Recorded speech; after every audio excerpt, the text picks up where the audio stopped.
اهلا بيكم. النهارده عايز اتكلم معاكم عن مفهومين مهمين: العند والكفاح. كلنا واجهنا الموقف اللي بنصر فيه على رأينا بدون مرونة، وده اسمه العند. لكن الكفاح حاجة تانية خالص، هو الجهد المستمر لتحقيق احلامنا. خلونا نشوف الفرق بينهم.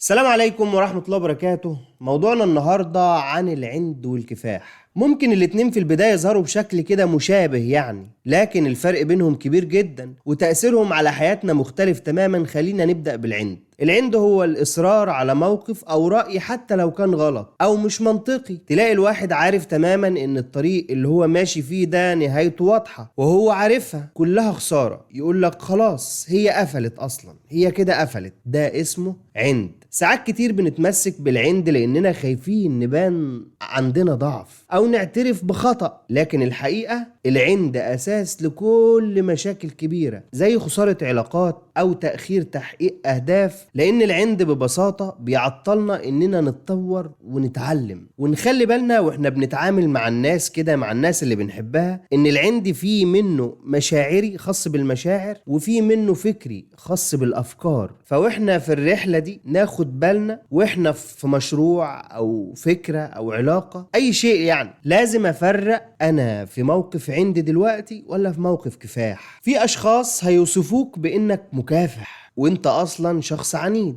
وأشخاص هيوصفوك بإنك عنيد وإنت شخص مكافح. لكن السؤال، أنت إيه، بتكافح ولا بتعاند؟ اتكلمنا عن العند وقلنا إنه إصرارك على رأيك أو موقفك حتى لو كان غلط أو مش منطقي، خايف تبان ضعيف أو خايف على شكلك إنك تكون غلط فتكمل في العند ده. طبعا في الآخر خسارة فادحة وعلاقات بتتقطع وانعدام للثقة ما بين الأطراف وبعد عن تحقيق أي هدف، ومش هتتعلم ولا هتتطور طالما أنت في سكة العناد. أما الكفاح هو إيه؟ الكفاح هو السعي المستمر والعمل الجاد لتحقيق هدفك بغض النظر بقى عن العقبات اللي هتقابلك في طريق تحقيقك للهدف. الكفاح هو إنك تبذل مجهود ويحصل خطأ وتتعلم منه وتحاول مرة ولا مرة علشان توصل للنتيجة اللي انت بتحلم بيها. الفرق هنا ان الكفاح مبني على مرونة وتطوير ذاتي، مش عناد وتمسك غير منطقي. خلينا ندي مثال نوضح بيه الفرق.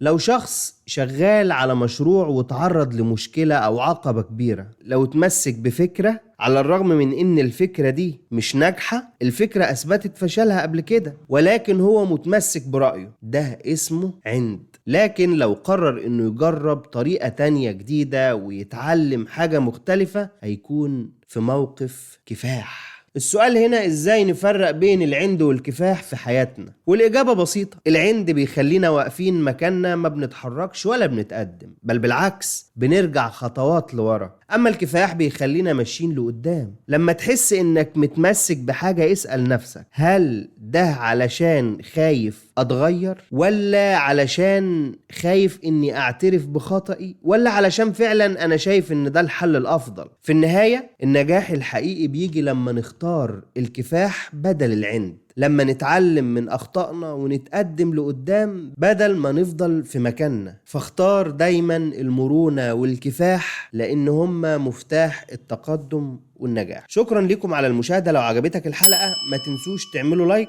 وتشاركوا القناة علشان يوصل لكم كل جديد. أشوفكم في الفيديو الجاي إن شاء الله. السلام عليكم ورحمة الله وبركاته.